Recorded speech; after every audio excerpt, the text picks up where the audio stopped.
Assalamualaikum warahmatullahi wabarakatuh. Perkenalkan, saya Zaidul Umam dari SMK Negeri 3 Tuban. Dalam inovasi ini, saya memiliki satu ide untuk mengembangkan terkait pemberdayaan siswa untuk pengembangan keterampilan soft skill. Nah, latar belakang dari ide inovasi ini adalah ada banyak cerita, ada banyak industri bahwasanya alumni SMK ternyata walaupun mereka siap terampil secara skill di tempat kerja masing-masing, namun ternyata soft skill mereka lemah. Jadi alumni SMK yang kerja di industri itu banyak yang dikeluhkan oleh industrinya bahwasanya anak SMK itu lemah dalam berpikir kritis, lemah dalam kerja sama tim, lemah dalam berkomunikasi dan lain sebagainya. Karena memang di SMK ini kadang hanya fokus ke keterampilan skill di jurusan masing-masing, atau kita lebih kenal dengan keterampilan otak kiri.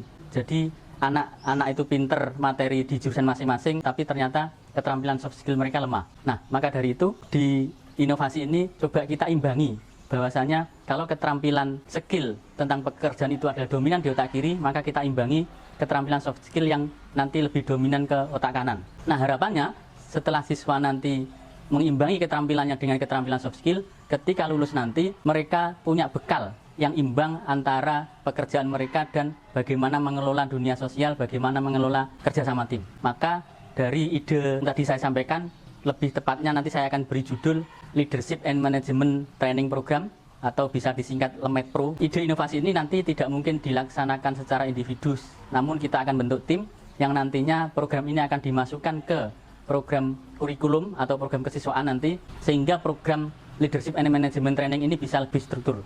Mekanismenya nanti kita akan bentuk tim dari wali kelas, pembina OSIS, waka kesiswaan, dan guru BK, serta beberapa yang terkait dengan leadership and management ini. Nah, nanti kita akan bagi tugas dari tim itu mulai dari perencanaannya, perencanaan pelatihan, kemudian pelaksanaan pelatihan.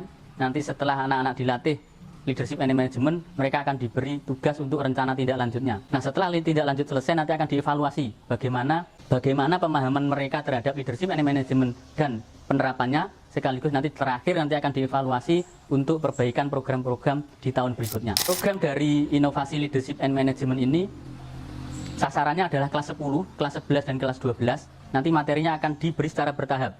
Jadi leadership and management training ini meliputi yang pertama adalah tentang fundamental leadership training.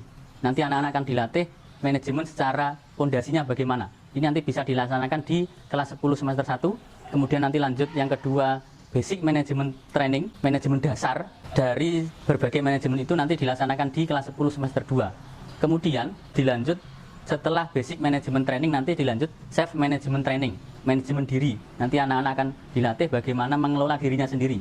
Nah, materi itu rencana akan disampaikan di kelas 11 semester 1. Setelah basicnya dapat, nanti akan dilanjutkan yang namanya project management training. Jadi anak-anak setelah pengelolaan dirinya bagus, nanti dilatih bagaimana mengelola kegiatan atau mengelola sebuah project, sehingga nanti anak-anak bisa membagi tugas secara tim ketika ada kegiatan atau ada project. Nah, nanti setelah project management training mereka sudah menguasai, sudah paham, nanti dilanjut yang namanya organization management training. Jadi nanti anak-anak akan dilatih bagaimana manajemen organisasi. Ini nanti akan disampaikan di kelas 12 semester 1. Nah, setelah lulus nanti, karena sudah lengkap materinya mulai dari fundamental leadership training, basic management training, self management training, project management training, dan organization management training, harapannya nanti pengalaman-pengalaman mereka tentang manajemen dan leadership nanti akan terbawa di dunia kerja, di dunia industri, maupun nanti di jenjang pendidikan berikutnya. Mereka akan bisa selain menguasai skill di jurusan masing-masing atau di tempat kerja masing-masing mereka tetap bisa menguasai keterampilan soft skill, bagaimana berkomunikasi, bagaimana bekerja tim, bagaimana mengelola konflik. Dalam pelaksanaan program leadership and management training ini ada beberapa kendala.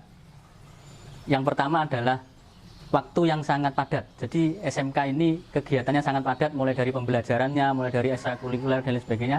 Maka kami menyusun jadwal secara terstruktur supaya nanti program leadership and management tetap bisa tersampaikan dengan baik. Sehingga nanti pelaksanaannya bisa dilaksanakan di tengah semester atau di awal semester secara terprogram supaya waktunya benar-benar terjadwal. Kemudian kendala yang kedua adalah banyak siswa yang karena ini hal yang baru sehingga minatnya kurang. Jadi mereka seolah-olah bosan dengan materi di ruangan, bosan dengan materi lisan dan sebagainya. Maka strateginya leadership and management training ini nanti kita kemas secara formal atau informal bisa di indoor atau outdoor learning dengan berbagai strategi, dengan berbagai metode permainan dan lain sebagainya secara berkelompok, sehingga siswa nanti lebih bisa menikmati dan memahami dengan baik. Kemudian kendala yang berikutnya adalah kurangnya fasilitator dalam mengelola program ini, karena memang ini hal yang baru, sehingga nanti sebelum pelaksanaan leadership and management training program ini dimulai, kita akan melatih beberapa guru untuk menjadi fasilitator dari program ini, sehingga nanti kita bisa saling berdiskusi tentang materi, tentang metode, tentang strategi yang bisa kita sampaikan saat pelaksanaannya. Management and training program ini adalah sesuatu yang abstrak yang tidak bisa terukur, sehingga nanti kita perlu membuat instrumen berupa evaluasi-evaluasi, sehingga nanti dari hasil evaluasi itu, dari instrumen itu kita bisa mendapatkan data yang lebih konkret, data yang lebih bisa terukur, sehingga nanti pengembangan kompetensi siswa di bidang soft skill bisa terlaksana dengan baik.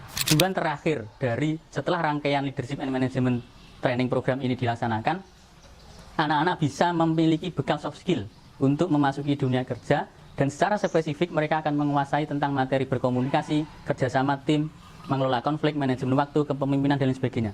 Sehingga nanti komplit setelah lulus SMK, keterampilan skill di jurusan masing-masing mereka dapat menguasai, kemudian keterampilan soft skill mereka juga dapat menguasai. Nah, itu yang saya sampaikan terkait inovasi ini. Tujuan akhirnya tadi saya sampaikan, semoga setelah lulus nanti anak-anak SMK imbang antara keterampilan otak kiri yang disebut keterampilan intelektual tadi, kemudian otak kanan, keterampilan soft skill, mereka bisa menguasai. Terima kasih, itu yang bisa saya sampaikan terkait ide inovasi ini. Kurang lebihnya mohon maaf. Wassalamualaikum warahmatullahi wabarakatuh.